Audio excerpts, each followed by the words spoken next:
Max G here with the RBC Heritage lineup for DraftKings. And a couple sleepers and some chalky players that I like this week. This is a bit late of a video. Sorry about that. But let's go ahead and get started. Well, first, last week it was not too great on the people that I picked. There was a couple miscuts, like Tyrell Hatton. Just really messed up lineups because you just really needed 6 out of 6 in order to get anything, and they had to be pretty well up there in the ranks because of how the cut was working last week. Now anyways, let's get started. My first pick is going to be Martin Kamer. He's done decent here in the past, just a couple times, 23rd and 66th. He's projected to be about 23% owned, so he's a bit chalky. My next pick is going to be Tyrell Hatton. Again, I'm going to be on him. I know he did mess up last week, and the Master is pretty bad, but I think he's really going to bounce back. He has no past history here, and I think a lot more people are going to be off of him due to what happened to him last week. He's projected to be at 13% owned. My next pick is going to be Duffner at 8,500. He's placed decent here as well. 54th, 37th, 35th, 24th, 14th. He's projected to be about 16% owned. It's not too bad. I think it'll be a little bit less, but he should be a pretty chalky pick. But I also was looking over, and I was thinking maybe leaning a bit more towards McGirt. He's I like him. I do like him a little bit better, but it could go Duffner as well. He is projected to be about 10 or 11% owned. He's placed 9th, 37th, 9th, and 88th here. I like him or Duffner in that area. My next pick is going to be somebody that's supposed to be about 5% owned, Cantley. His recent form is pretty good. I think that he's going to place pretty well here. I think any of these people that I pick has a chance to win it.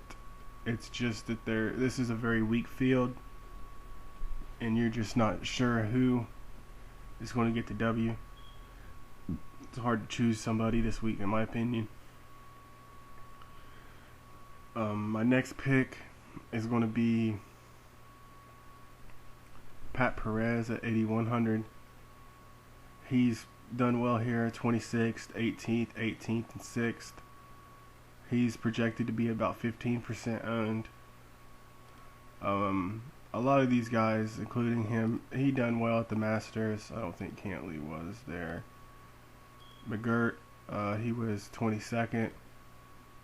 Hatton, he placed extremely bad at the Masters. Kamer, 16th. My last pick is going to be Kyle Stanley. He just placed 33rd here last year. Before that, he did miscut a couple times. He's projected to be about 8% owned. So I like these guys a lot. However, I also like Glover. He's projected to be about 5% owned. I think he was one of the ones that also did well, okay, at least in the past here. Also like Sink. He's supposed to be about 3% owned. Kisner, a little bit too. He's projected to be about 18% owned. But I'd say this is probably one of my main lineups right here. I like all these guys quite a bit. I may be taking Stanley out in some other lineups because I do like Luke List.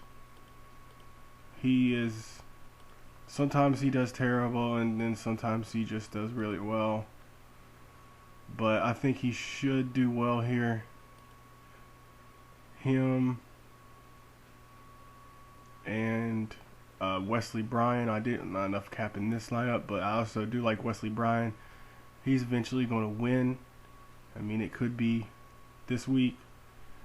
I'm not huge on Webb Simpson, but I know quite a few people are going to be on him this week because he's going to be so low owned. I think that's probably about it that I'm interested in this week. I mean, there's a couple people here, but I don't need to talk about everybody. I know Martin Laird is awfully cheap, but he's just really unpredictable, so I'm not entirely sure if I want to mess with him any. And that's going to be it this week. I should be doing NASCAR this week. I didn't do NASCAR last week, but maybe look forward to that. And that's going to be it this week. Peace out, guys.